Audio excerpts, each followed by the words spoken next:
They called her the ghost of Sterling Manor. For 3 years, she was the woman in the background, wearing last season's beige, pouring the tea, taking the insults. They thought she was weak. They thought she was nothing without the Sterling name. But the moment the ink dried on the divorce papers, the woman they knew vanished.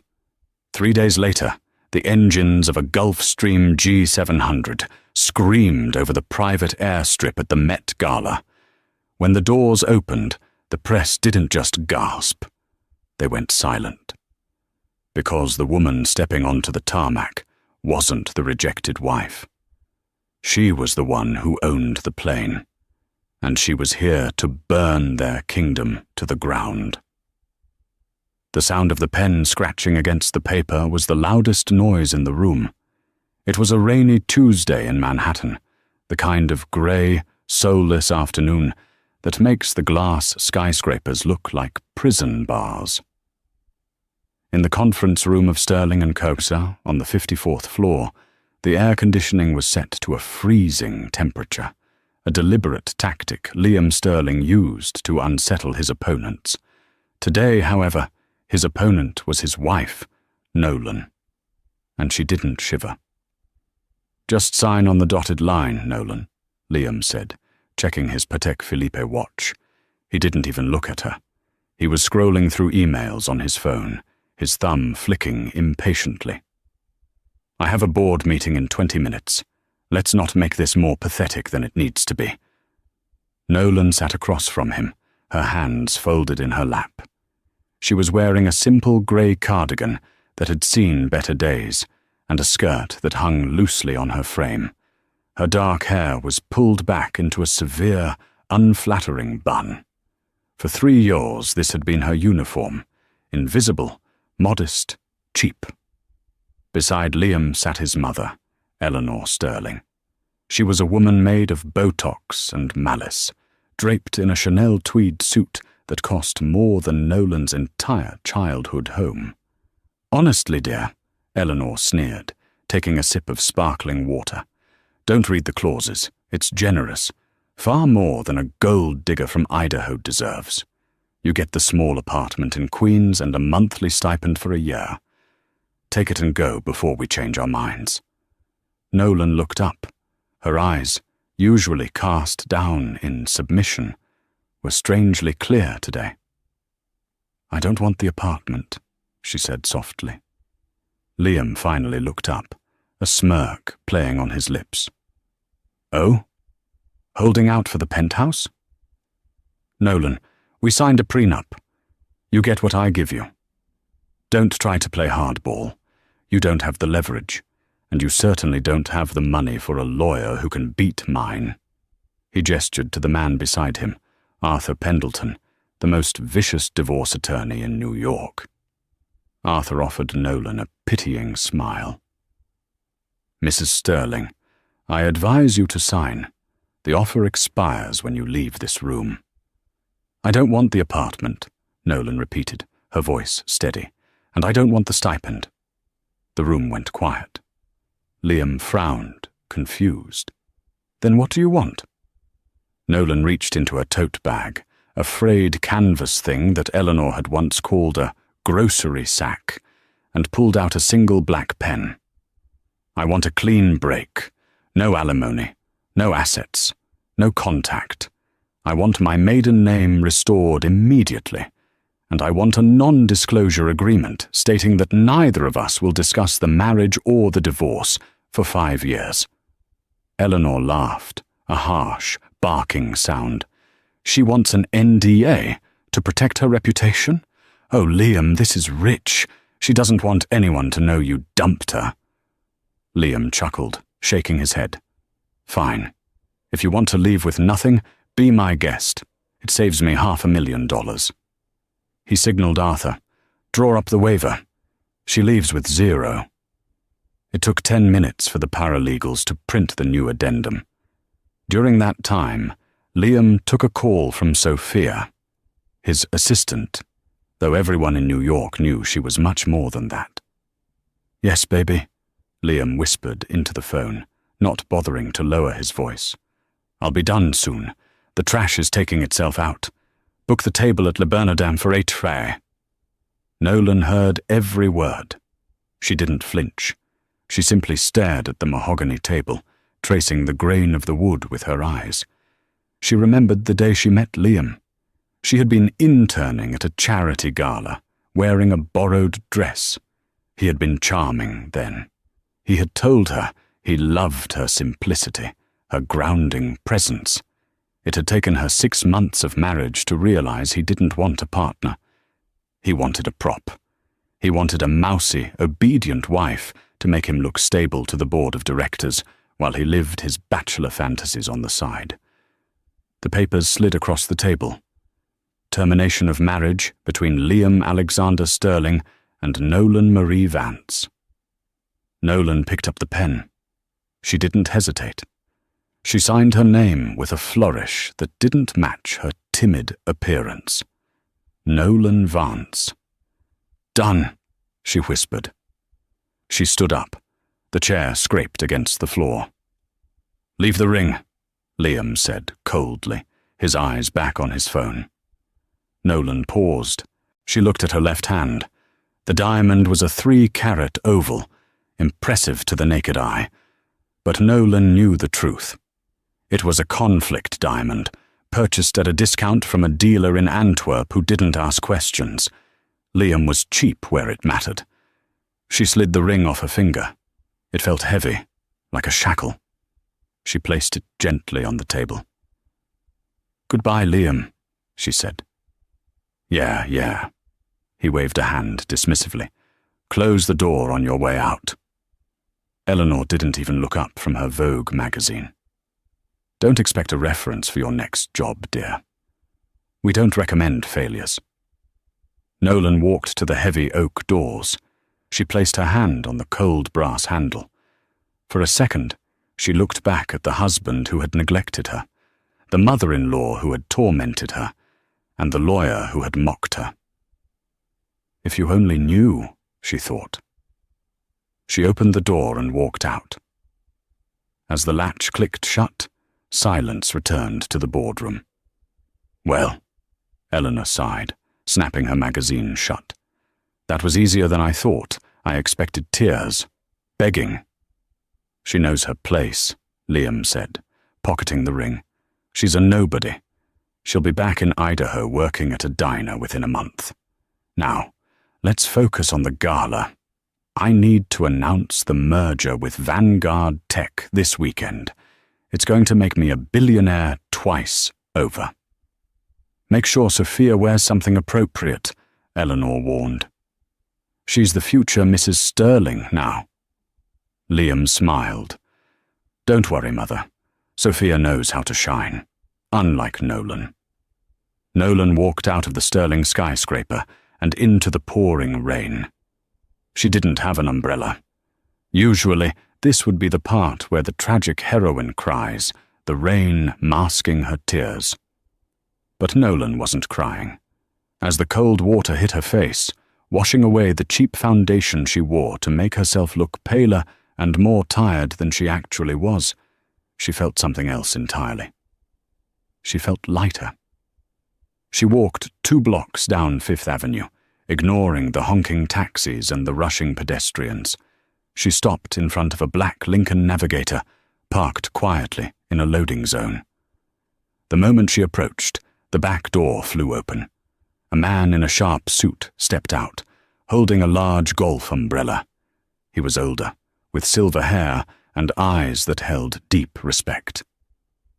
"Ms. St. James," the man said, his voice low and professional. "Welcome back." Nolan ducked under the umbrella, sliding into the plush leather-back seat of the car. The warmth enveloped her immediately. "Thank you, Marcus," she said. Her voice had changed. The soft, tremulous whisper she had used for 3 years was gone, replaced by a smooth, commanding alto. "Is everything arranged?" Marcus closed the door and slid into the driver's seat. He looked at her through the rearview mirror.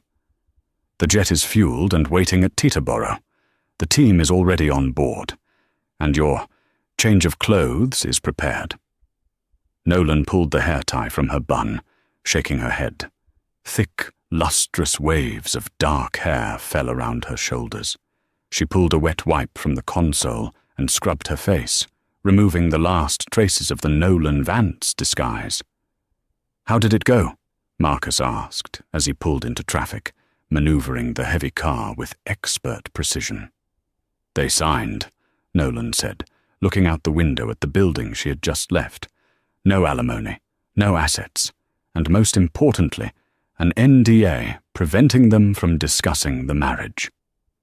Marcus chuckled. "A masterstroke, Mum. They think they silenced you. They don't realize they just silence themselves. They can't claim a connection to you once the news breaks." "That was the point," Nolan said. She pulled out a sleek, encrypted smartphone from a hidden compartment in the seat, a device that cost more than Liam's car. She dialed a number. "It's done," she said into the phone. "Activate Protocol Alpha." On the other end of the line, the voice of Julian Thorne, the CEO of Vanguard Tech, answered. "You're free?" "Legally and physically," Nolan replied. "Liam thinks he's announcing a merger with you at the gala this Saturday." "He thinks he's acquiring Vanguard," Julian laughed darkly. "He has no idea Vanguard is a subsidiary of Aurora Holdings." "And he has no idea," Nolan added, a cold smile touching her lips, "that the majority shareholder and chairwoman of Aurora Holdings is his ex-wife." Nolan St. James wasn't just a nobody from Idaho. That was a backstory crafted by one of the best intelligence firms in the world. In reality, Nolan was the granddaughter of Elias St. James, the shipping and steel magnate who had built an empire in the 1950s. When her parents died in a plane crash, she had inherited everything at 18. But she had wanted to know if love was real. She wanted to know if someone could love her without the billions, without the fame, without the power.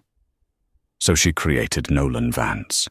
She met Liam, a rising star in real estate, and thought she found it. She was wrong. "Take me to the airfield, Marcus," Nolan said, leaning back and closing her eyes. "We have 3 days to prepare for the Sterling Gala. I need a dress that stops hearts." "I took the liberty of calling Versace, Ma'am," Marcus said. "Donatella is flying in personally." Nolan smirked. "Good. Because on Saturday, I'm not just attending a party. I'm attending a funeral." The next 48 hours were a blur of transformation. While Liam Sterling was busy bragging to his golf buddies about how easily he had shed the dead weight of his wife, Nolan was in a penthouse in Monaco, overlooking the harbour. She sat in a chair while a team of 3 stylists worked on her. The grey cardigan was burned, literally in the fireplace. In its place came silk, velvet, and diamonds. "The skin has suffered a bit from stress," her esthetician tutted, applying a gold-infused serum. "But the bone structure, divine as always, Ms. St. James." "Fix it," Nolan commanded, reviewing a dossier on her tablet. "I need to look untouched by time or misery." On the screen, she was watching the stock prices of Sterling & Co. They were artificially high, inflated by the rumors of the Vanguard merger. Liam was leveraging everything, his properties, his reputation, his family trust, to buy Vanguard. He thought it was his ticket to the big leagues. He didn't know he was buying a Trojan horse. Ms. St. James, her assistant, Chloe, walked in, holding a garment bag that looked heavy. "The dress." Chloe unzipped the bag. The fabric shimmered like liquid midnight. It was a custom piece, designed to look like armor made of starlight. It was backless, daring, and screamed power. "It's perfect," Nolan said. "And the jewelry?" Chloe asked. Nolan stood up. "Open the vault." They walked to the wall safe. Inside sat the St. James parure, a necklace and earring set made of sapphires and diamonds that had once belonged to Russian royalty. It was worth $40 million. He called me a gold digger, Nolan whispered, running her fingers over the cold gems. He accused me of wanting his pathetic little apartment. She turned to the mirror. The reflection that stared back was not the mousy wife. It was a predator. "Let's go home," she said. The world knew about the jet before they knew about the woman. It was 6 p.m. on the night of the Met Gala. The theme was gilded glamour, a nod to the opulence of old New York. Outside the Metropolitan Museum of Art, the paparazzi were a sea of black tuxedos and flashing cameras, hungry for the next celebrity. But the real news was happening 10 miles away at Teterboro Airport. TMZ had broken the story first. A Gulfstream G700, the Rolls-Royce of the sky, worth $75 million, had just requested emergency clearance to land. The tail number didn't trace back to a corporation or a rental agency. It traced back to Aurora Holdings, a shadowy conglomerate known for swallowing tech companies whole. Inside the limousine approaching the Met, Liam Sterling watched the live feed on his phone. "Who cares about a plane?" Sophia whined, adjusting the strap of her bright red sequined gown. It was a little too tight, a little too loud, but she insisted it made her look like a movie star. "Liam, look at me. Am I glowing?" Liam glanced at her, then back at his phone. "It's not just a plane, Sophia. It's Aurora. Rumor has it the chairwoman is coming to New York. If I can get 5 minutes with her, I can secure the funding for the Vanguard merger without using the bank loans." Eleanor Sterling, sitting opposite them in the limo, adjusted her diamond choker. "Focus, Liam. Tonight is about cementing your status. You need to look like the king of New York. Sophia, stop fidgeting. You look adequate." Sophia scowled but stayed silent. She knew her place. She was the trophy, the upgrade from the boring, mousy Nolan. "We're here," Liam said as the car slowed. The Sterling trio stepped out onto the red carpet. The flashes erupted. Liam put on his best billionaire smile, waving to the crowd. He wrapped an arm around Sophia's waist, posing for the cameras. "Mr. Sterling, is it true the divorce is final?" a reporter shouted. "Completely," Liam shouted back, grinning. "I'm a free man, and Sterling & Co. has never been stronger." "When is the merger happening?" another yelled. "Watch the stage tonight." Liam winked. They moved up the stairs, basking in the attention. They felt untouchable. They were the royalty of the evening. And then the atmosphere shifted. It started as a murmur, a ripple of confusion that moved through the press pit. Photographers stopped taking pictures of Rihanna. Reporters stopped interviewing George Clooney. Everyone turned their heads toward the street. A convoy was approaching. It wasn't a limousine. It was a motorcade of 3 matte black SUVs with tinted windows, flanked by 2 NYPD motorcycle escorts. The crowd parted instinctively. This wasn't celebrity energy. This was head of state energy. "Who is that?" Sophia whispered, clinging to Liam's arm. "Is it the president?" Liam frowned. "I didn't hear about any political guests." The convoy stopped at the base of the stairs. The lead car's door opened, and 4 security guards, massive men with earpieces and stone faces, stepped out. They formed a perimeter. Then, the back door of the middle SUV opened. A leg stepped out. A stiletto heel, sharp enough to kill, hit the red carpet. The woman who emerged seemed to suck the oxygen out of the air. She was tall, statuesque, wearing a dress that defied description. It was a deep, midnight blue velvet that appeared black under the night sky, dusted with thousands of crushed sapphires that caught the camera flashes like stars. It hugged every curve, culminating in a dramatic train that flowed behind her like a shadow. Her hair was a cascade of dark waves. Her lips were painted a deep crimson. Around her neck sat the St. James parure, sapphires the size of quail eggs, dripping in diamonds. She didn't smile. She didn't wave. She simply stood there, radiating a cold, terrifying power. The press pit went silent for exactly 3 seconds. Then, chaos erupted. "Ms. St. James! Over here! Look left! Is it true you're buying New York?" Liam Sterling froze. He squinted. The woman looked familiar. The curve of the jaw, the shape of the eyes, but the posture, the arrogance, it was alien. "Who is she?" Eleanor whispered, her voice trembling slightly. "That necklace. Liam, that necklace is worth more than our entire company." The woman began to walk up the stairs. She moved with a predator's grace. As she got closer, she locked eyes with the Sterling group waiting near the entrance. She didn't blink. Liam felt a cold sweat break out on his back. It can't be, he thought. It's impossible. She stopped 3 steps below them. The cameras were going wild, capturing the confrontation. "Nolan," Liam breathed, the name falling out of his mouth like a curse. Sophia laughed nervously. "Liam, are you crazy? That's not your mousy ex-wife. That's a goddess." The woman tilted her head slightly. She looked at Liam, then at Sophia, and finally at Eleanor. Her gaze was like a physical blow. "Good evening, Mr. Sterling," she said. Her voice was low, smooth, and utterly devoid of the stuttering timidity he remembered. "Nolan," Liam repeated, stepping forward, his face pale. What are you wearing? Who paid for this? You signed the papers. You have nothing." Nolan smiled. It wasn't a nice smile.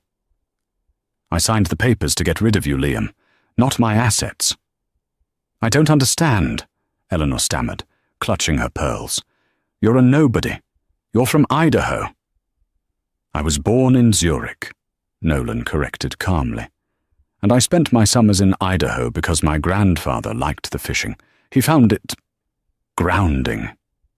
"Grandfather?" Liam asked. "Elias St. James," Nolan said. The name hit Liam like a freight train.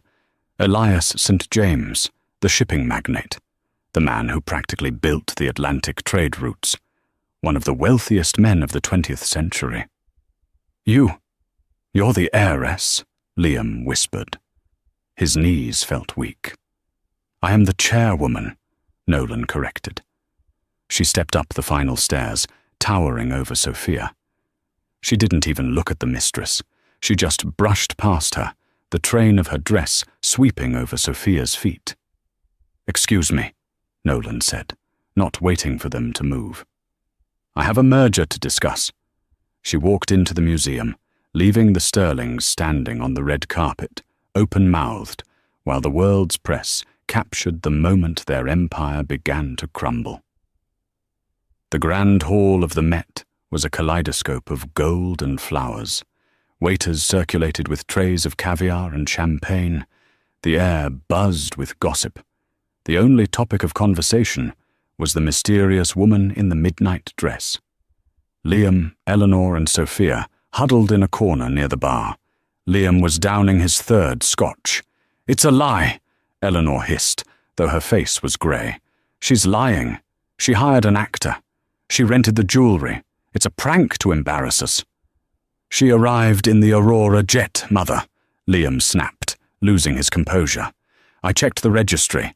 The G700 is registered to Nolan St. James.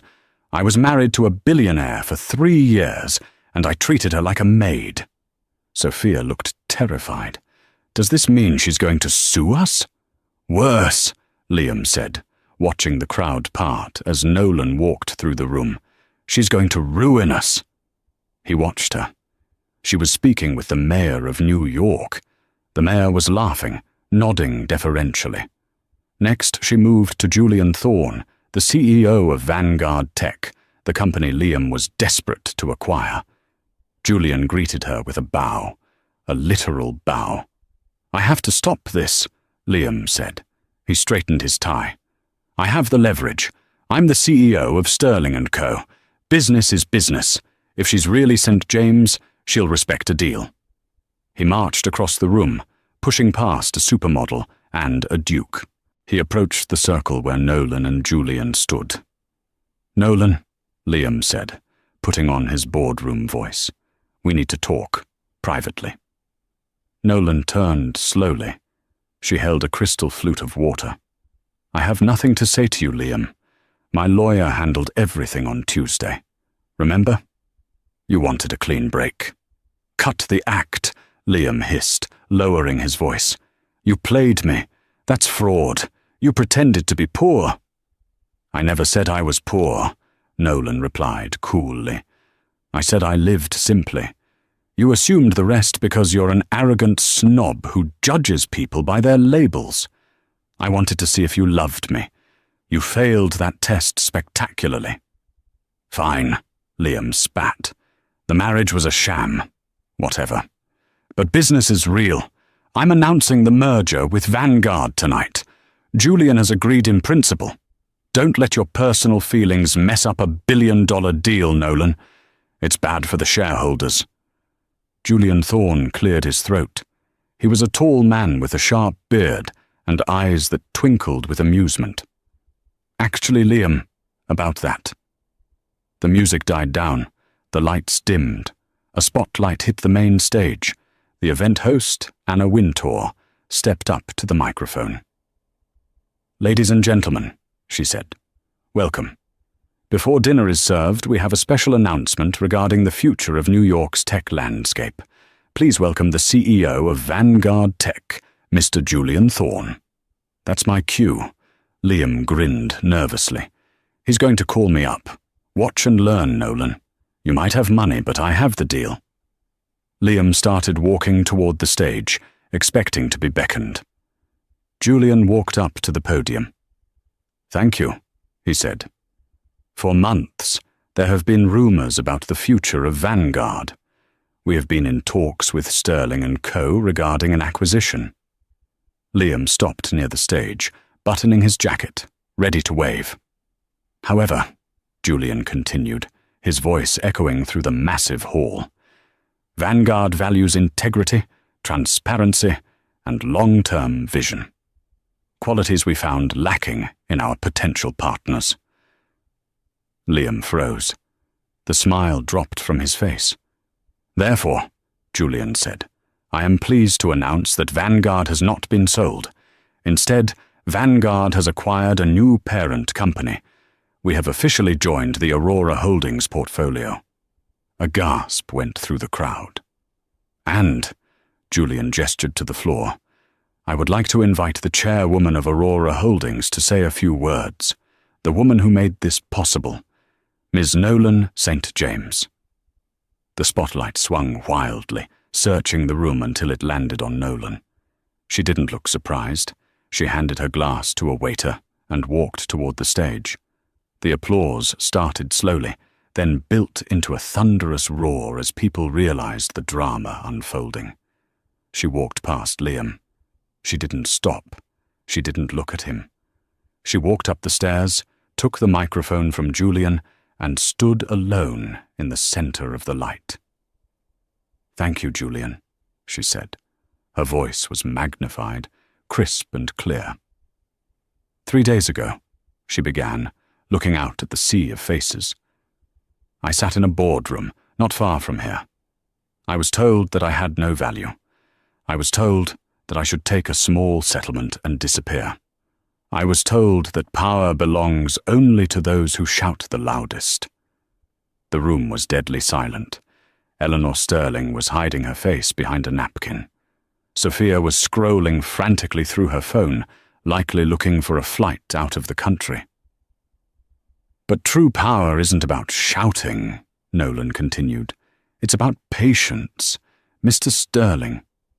She pointed a gloved hand directly at Liam, who was standing frozen at the foot of the stage, bathed in the spillover light like a deer in headlights. Mr. Sterling spent the last 6 months leveraging his company's assets to fund a buyout of Vanguard.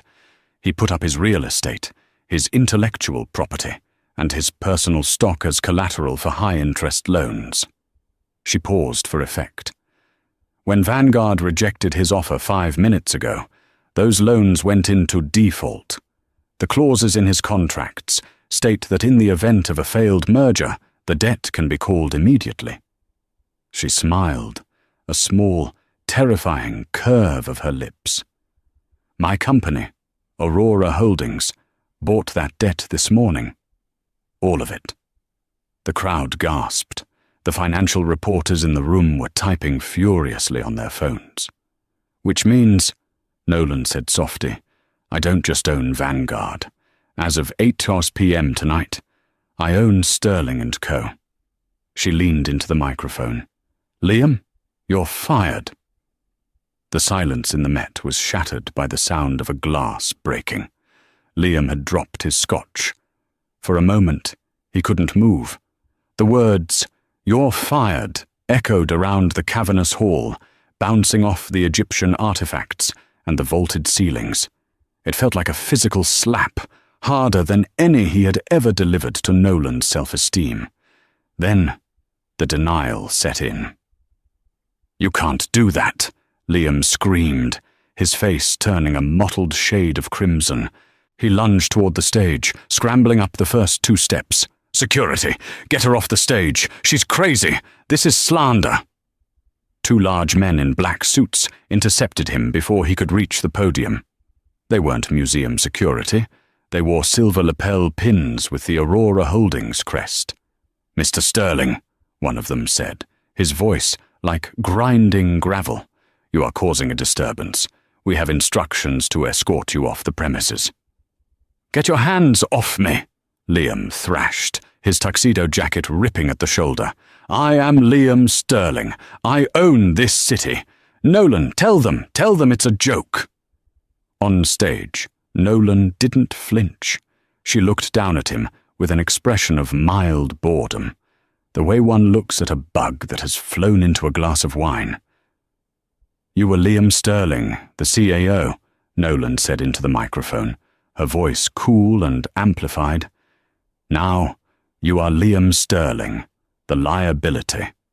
And as the majority shareholder, I have a fiduciary duty to remove incompetent management. She turned to Julian Thorne. Julian, shall we? After you, Madame Chairwoman, Julian said, offering his arm.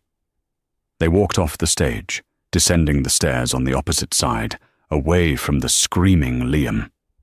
The crowd parted for Nolan like the Red Sea, but this time the expressions weren't just curious. They were terrified. They were looking at a woman who had just decapitated one of New York's golden boys in front of 500 witnesses without raising her voice. As Nolan disappeared into the VIP section, the reality of the situation crashed down on the Sterling family. Eleanor was standing by the bar, trembling. Her social circle, the wives of bankers and senators, had already taken a collective step away from her. The Sterling name, which had been a golden ticket 5 minutes ago, was now radioactive. Mrs. Sterling, a waiter approached her, holding a small silver tray with a bill on it. I'm afraid the credit card on file for your table was just declined. The bank has frozen the assets associated with the company account. Eleanor stared at the bill.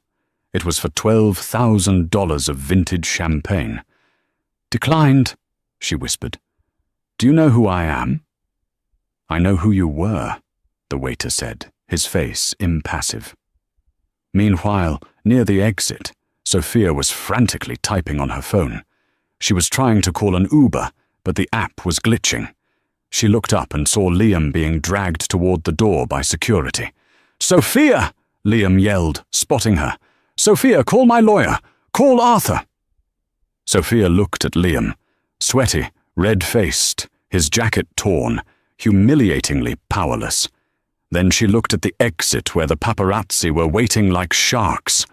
She put her phone in her purse. She turned her back on him and walked toward the ladies' room, disappearing into the crowd. She wasn't going to be photographed with a loser. The next morning, the sun rose over a different New York. At 8 a.m. sharp, a convoy of trucks arrived at the Sterling and Cumber headquarters. They didn't carry deliveries.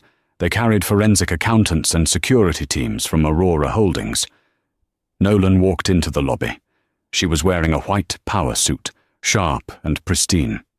She walked past the reception desk where she used to wait for hours just to bring Liam his lunch, lunches he would often throw in the trash because the salad was wilted.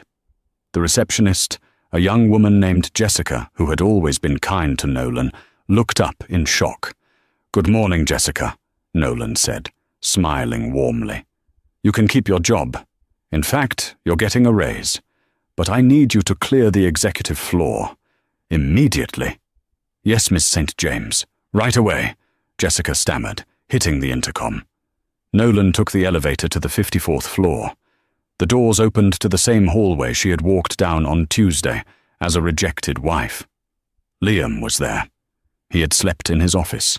He was wearing yesterday's tuxedo shirt, unbuttoned and stained. He was frantically shredding documents. "It's too late for that," Nolan said, leaning against the doorframe. Liam jumped. He looked at the shredder, then at her. You witch. You planned this. You trapped me." "I didn't make you take out those loans, Liam," Nolan said, walking into the office. She ran a finger along the mahogany desk. "I didn't make you leverage your family trust. I didn't make you cheat on me. You did all of that yourself. I just waited for the bill to come due." "I'll sue you," Liam snarled. "I'll claim entrapment. I'll claim fraud." "Go ahead," Nolan said, "but you'll need a lawyer. And I spoke to Arthur Pendleton this morning. He's dropped you as a client. Apparently he doesn't work on contingency, and you can't afford his retainer anymore." Liam slumped into his chair. "What do you want, Nolan? You want me to beg? Is that it?" "Fine. I'm sorry." "Okay? I'm sorry I treated you like garbage. I'm sorry I cheated. Just don't take the company. It's my life." Nolan looked at him, and for the first time, she felt a flicker of emotion. It wasn't anger. It wasn't love. It was pity. "That's the problem, Liam," she said softly. "This company was your life. You have nothing else. No friends who aren't on your payroll. No family who doesn't want your money. You're hollow." She placed a single envelope on the desk. "This is the eviction notice for the penthouse. The company owns it, and I'm selling it. You have 24 hours to vacate."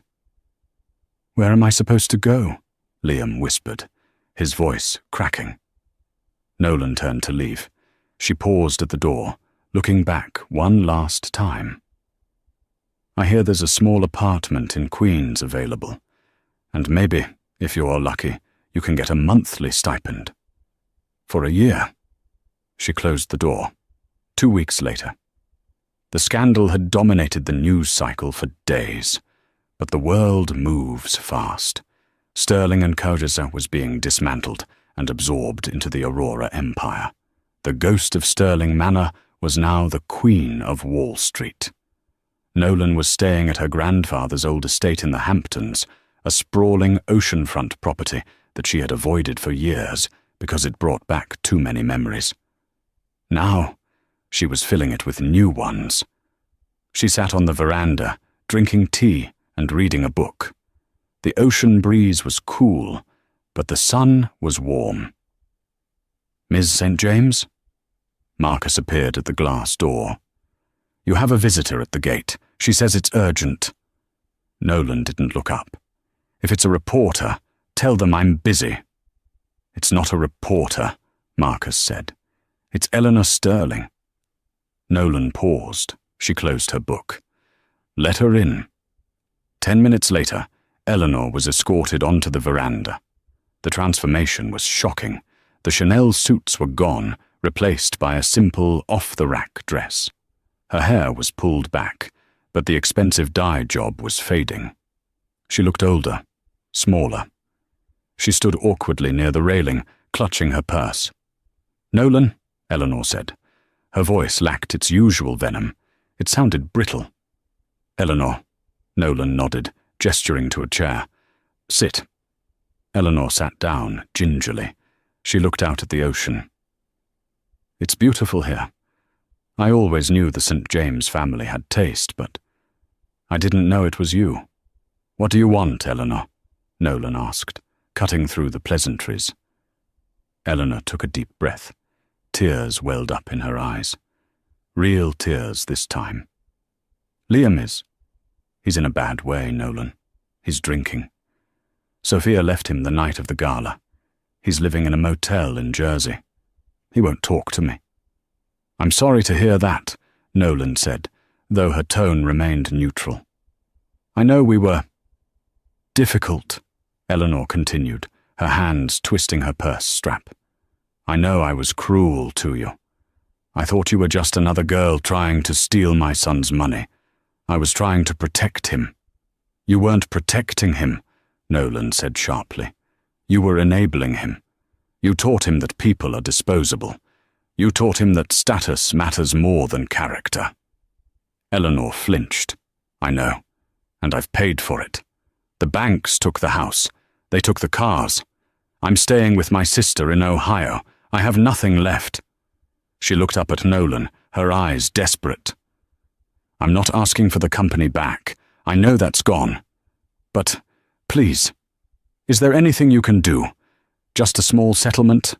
Enough for Liam to get therapy? Enough for me to not live in a guest bedroom at 60 years old?" Nolan looked at the woman who had made her life hell. She remembered the insults, the way Eleanor would inspect the dust on the mantelpiece and blame Nolan, the way she had laughed when Nolan signed the divorce papers. Revenge was supposed to be sweet, but seeing Eleanor like this, broken, begging, just felt sad. Nolan reached for her checkbook. It was sitting on the table. Eleanor's eyes widened with hope. Nolan wrote a check. She tore it out and placed it on the table. "This is for you, Eleanor," Nolan said. "Not for Liam. Liam needs to learn how to stand on his own 2 feet for the first time in his life.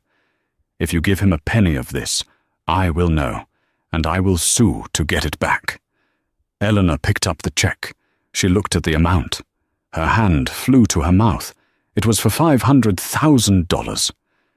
"This is—" Eleanor sobbed. "Why? After everything?" "Because," Nolan stood up, smoothing her dress. "Unlike you, I don't need to crush people to feel tall. Take the money. Go to Ohio. And never contact me again." Eleanor stood up. She looked like she wanted to hug Nolan, but she knew she had lost that right years ago. "Thank you," she whispered. "You're a better woman than I ever was." "I know," Nolan said. Marcus appeared to escort Eleanor out. Nolan watched her go. She watched the black car drive away down the long, winding driveway. She felt a weight lift off her shoulders. The final tie was cut. The anger was gone. Her phone buzzed. It was a text from Julian. "Meeting with the board in 1 hour. We're discussing the new charity initiative. You ready?" Nolan smiled. She typed back, "I was born ready." She put the phone down, took a sip of her tea, and looked out at the horizon. The storm was over. The sun was shining, and Nolan St. James was finally, truly free. It is often said that a cornered animal is the most dangerous. But Liam Sterling wasn't an animal. He was a narcissist. And narcissists don't fight with claws. They fight with lies. 6 months had passed since the Met Gala. Nolan St. James had successfully rebranded Sterling & Co. into Aurora Vanguard, a green tech powerhouse. Her face was on the cover of Forbes and Time. She was dating Julian Thorne, a relationship kept quiet, but rumored to be serious. Liam, meanwhile, had been festering. He had been living in a rented condo in New Jersey, funded by the last scraps of his liquidated assets.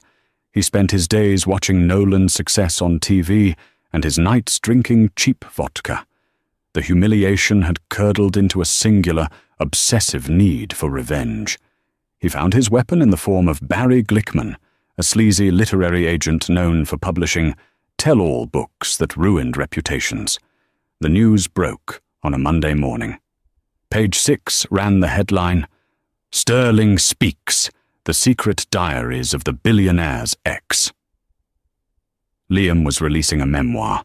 In the leaked excerpts, he claimed Nolan was mentally unstable, that she had manipulated him into the marriage, and, most damaging of all, that she had illegally used insider information to orchestrate the takeover of his company.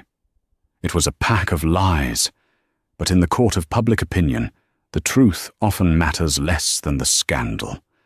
Barry Glickman had booked Liam for a prime-time exclusive interview with Anderson Cooper, a daring move to lend credibility to the lies to launch the book.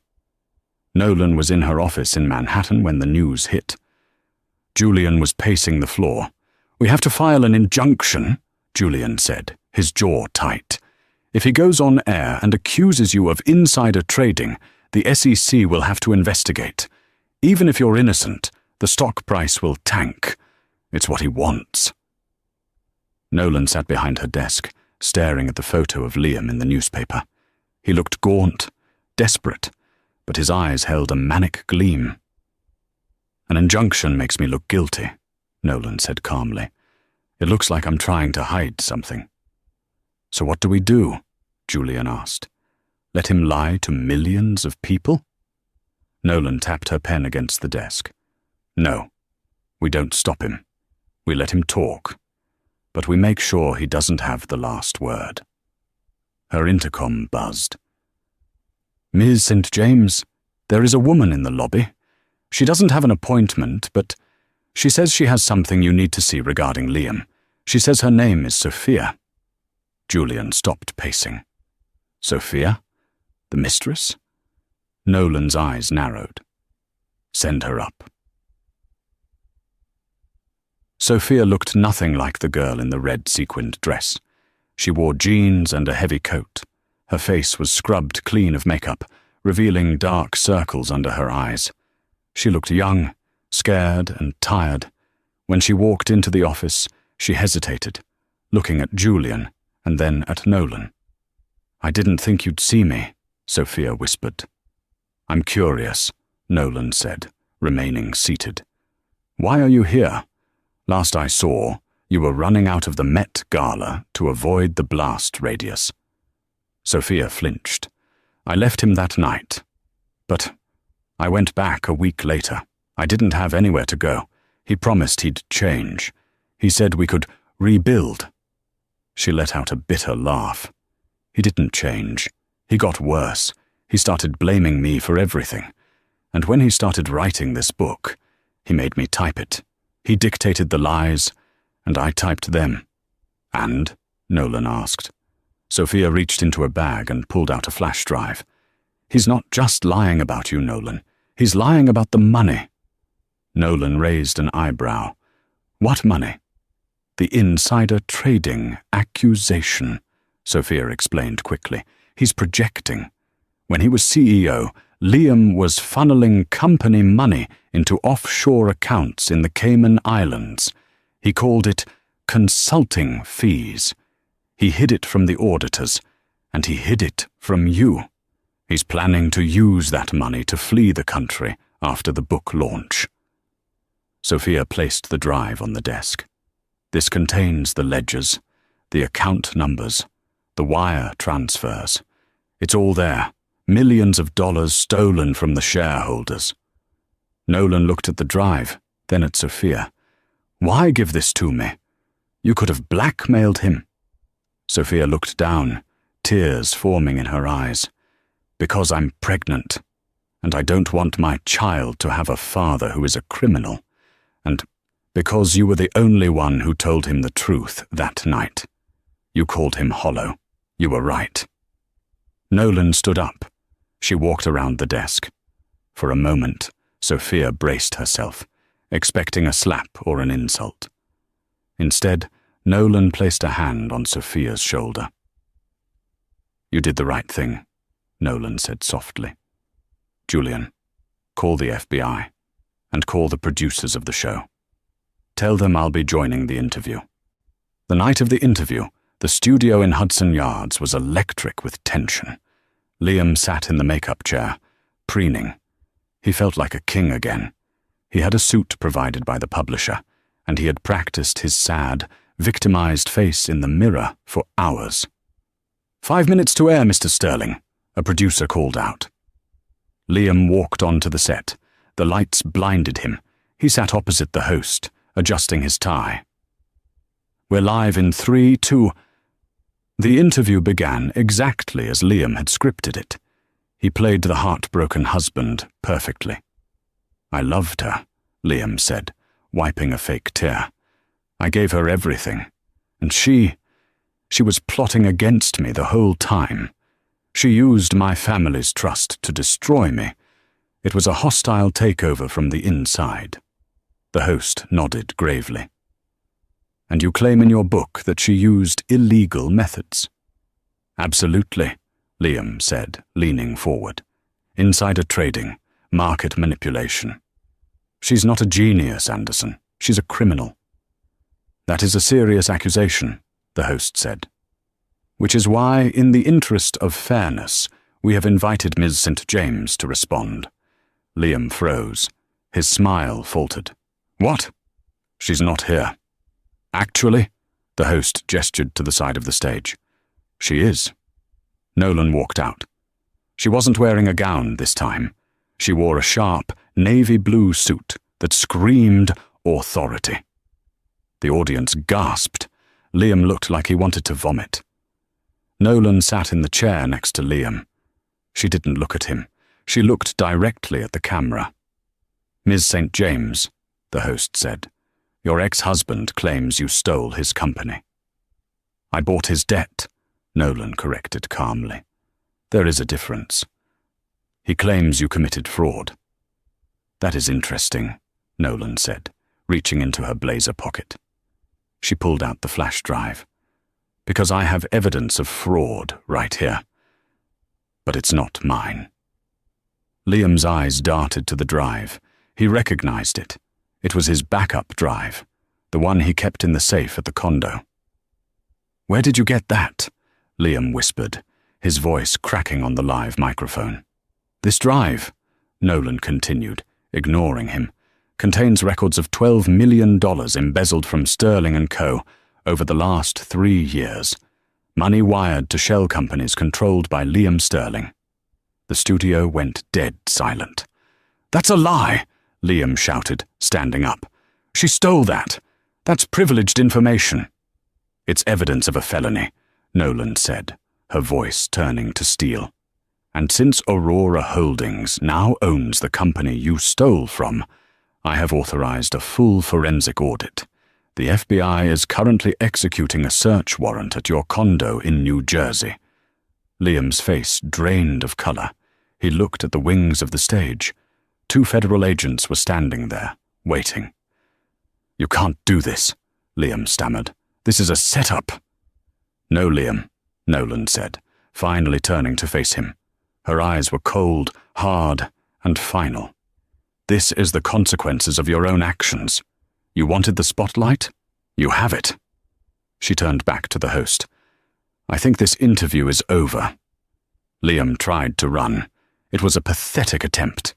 He scrambled toward the back exit, but the agents were faster. They tackled him before he even reached the curtain. Live on national television, the former billionaire was handcuffed, read his rights, and dragged away, screaming about how unfair the world was. Nolan sat calmly in her chair, watching him go. She didn't smile. She just adjusted her cuffs. 3 months later. The scandal of Liam Sterling's arrest had finally faded. He was awaiting trial, denied bail due to being a flight risk. The tell-all book was cancelled. Nolan stood on the balcony of a vineyard in Tuscany. The sun was setting, painting the sky in hues of purple and gold. Julian walked up behind her, wrapping his arms around her waist. You okay? he asked, resting his chin on her shoulder.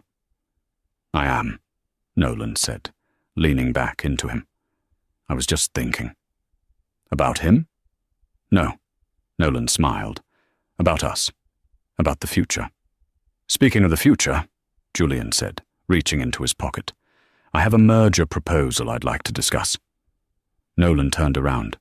Julian was holding a small velvet box. He opened it to reveal a ring, not a giant, gaudy diamond like the one Liam had bought to show off, but a rare, vintage emerald. Unique. Timeless. Real. Nolan St. James, Julian said softly. I don't want your company. I don't want your status. I just want you. Will you marry me?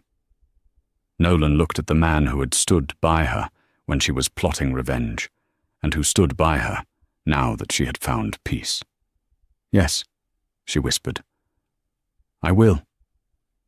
As they kissed, the sun dipped below the horizon. Far away in New York, the name Sterling was being scrubbed off a building. But here, in the quiet of the Italian countryside, a new legacy was just beginning. Nolan had signed the divorce quietly. She had arrived in a jet. She had burned her past to the ground. But in the end, her greatest victory wasn't revenge. It was happiness, and that is the story of how the ghost of Sterling Manor became the Queen of Wall Street. It's a reminder that you should never underestimate someone just because they're quiet.